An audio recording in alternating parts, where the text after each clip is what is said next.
Hey guys, I'm Leah. Welcome back to my channel. If you're new, welcome to my channel. We are going to talk about the Society today. When I tell you that I loved the Society on Netflix, I loved it. Like, I planned on making a video of my reaction to the season 2 trailer and like talking about all my predictions and things like that. But then Netflix had to go and cancel it. When I found out that we weren't getting any more seasons, I had to like take a few minutes and just like sit there.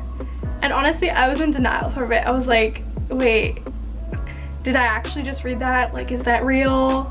And like I kept like digging to make sure I could find like a reputable source to make sure that this was actually happening, and it looks like it is. So since they canceled the show, I'm going to take this time now to talk about all my predictions and theories, and I would like you guys to comment down below what you think about my predictions and theories, or if you have any of your own, I would love to hear them.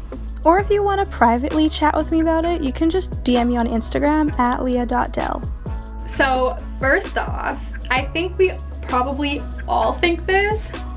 Campbell is the father of Becca's baby. As we all know, there's this girl Becca who's Sam's best friend, and she's pregnant and she just does not want to talk about the father. So I feel like if she doesn't want to talk about it, it would be someone that she wouldn't want people to know is the father, you know? Like, people would be like, what the heck, that's the father? I feel like it was probably a one-night stand situation. Like, maybe they were at a party and he got her drunk and he coerced her, or maybe she was just looking to have some fun and it was all consensual. I definitely don't think that the two were having a secret relationship or anything like that, but I feel like if she was sneaking around with anyone, that it would maybe be with one of the guys that already had a girlfriend, like maybe Clark. I don't know, the two don't really talk on the show, so like it would make sense, like they would avoid each other so that no one was suspicious, if that makes any sense. If we are going by that mindset though, it could really be anyone because Becca doesn't talk to a lot of different people on the show. The next thing I wanted to talk about is that I think that that dog can travel through the different dimensions. So obviously we know that there is West Ham that still exists, we found out in the last episode, and then there's New Ham where all the teenagers are now.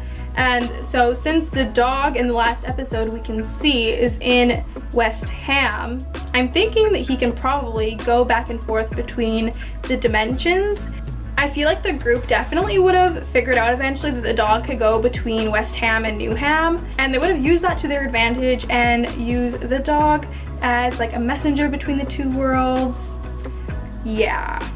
There could even maybe be like a portal somewhere that the dog is using, and maybe they end up using that to get back home, or if they can't travel through it, then maybe they can use it to communicate. I'm also going to talk a little bit about where I thought the plot was going to go in season 2, but first I want to just talk about some of other people's theories that I've seen. I just wanted you guys to know that these are not my own. I've found them in the comments of other people's YouTube videos. Someone has said that the smell is their own dead bodies. Maybe when they were in the buses, they got in a car crash, so they're in heaven or hell or purgatory, which is a little bit Lost-esque. If you've ever seen that show, you know what I mean. Another person made the really good point that if Campbell actually killed the dog, he was alive in West Ham. So maybe Dewey and Cassandra returned there when they were killed as well, which is a really good point. And that's definitely something to think about. I wonder if they would remember anything though when they get there. That would be honestly a really good plot to explore if they were continuing the show. Lots of people are also comparing it to the book series Gone by Michael Grant, and in that book series all the teenagers 15 and over disappear.